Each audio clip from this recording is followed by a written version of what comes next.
Well, the Labour MP Stephen Kinnock was a friend of Jo, working alongside her. He joins us now via Skype from Port Talbot. Mr Kinnock, thanks for your time. You shared an office with Jo, and we're 1 year on now. What are your thoughts going into this weekend? Well, we certainly don't miss her any less. In many ways, miss her more and more every day. And after the incredibly turbulent year in British politics that we've had, and an election and going back into Parliament, this week has been hard, actually. It's been really hard. I feel there's a big hole in our lives that Jo's not there. But, you know, I also know how fired up she would have been, how keen she would have been to make sure that we honour her legacy, that we keep fighting for everything that she believed in, and showing the compassion and the empathy that was hardwired into her DNA, and that's what we've got to carry on doing. And I and all of my colleagues in Parliament passionately committed to our democracy, to the future of our country, and to bringing communities together. And that's why the great get-together today is such a lovely tribute to Jo, and we're all really looking forward to getting out into our communities and celebrating it. You mentioned the turbulent year, and unfortunately we're of course speaking at a very sad time with events in West London. Do you think we're in a better place a year on when it comes to what Jo said in her maiden speech about having more in common than that which divides us? Are we in a better place? I think it's been a year where we've seen the worst of humanity, if you like, particularly when you look at the awful attacks in Manchester and London. And then we've also seen the best. We've seen the way communities come together after this appalling fire, after what happened in Manchester, after what happened in Borough Market. And in a sense, Jo's life and her death reflect that. I think it's almost gives us a window onto what's happened in the last year.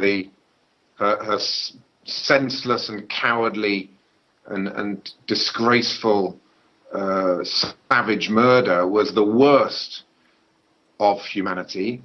But then we're also remembering what she did with her life, what she packed into those 41 years, what a wonderful mother she was, what a brilliant MP she was, how good she was at giving voice to people who had no voice. And so I think it's been the worst of times, but it's also been the best of times. And I think that that's how we should be remembering the way that Jo lived her life, far more than the awful way in which she lost her life. We've heard a lot in the last 24 hours from residents around Grenfell Tower trying to have their voice heard with their elected representatives, something Jo was very passionate about. What have you made of the political reaction to it and the fact that people do not feel like they are being listened to by politicians? Well, I think that it's pretty clear that if that apartment block had been full of very rich and wealthy and influential people, I suspect that it would have had state-of-the-art sprinklers, state-of-the-art cladding, and we would have had a very different situation. And so I do think that people have a real and justifiable anger that their voice wasn't heard. I understand that the Residents' Association was ringing the alarm bell about the situation in those flats, and nothing was done. And that is about voice. It is about making sure that it doesn't matter who you are or where you were born or what sort of accent you speak with or what school you went to or any of that. What matters is that you are a human being.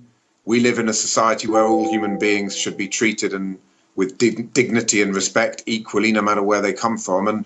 And that's why I think people are so angry about what happened. But we've also got to take the best of it, see the way that community pulled together. We've got to learn the lessons. And I do think, I mean, just bringing it back to Jo for a second, I mean, you're absolutely right. She was all about giving voice to the voiceless. And that's what we have to remember. And that's the legacy that we have to honour. Mr Kinnock, thank you very much for speaking to us this afternoon.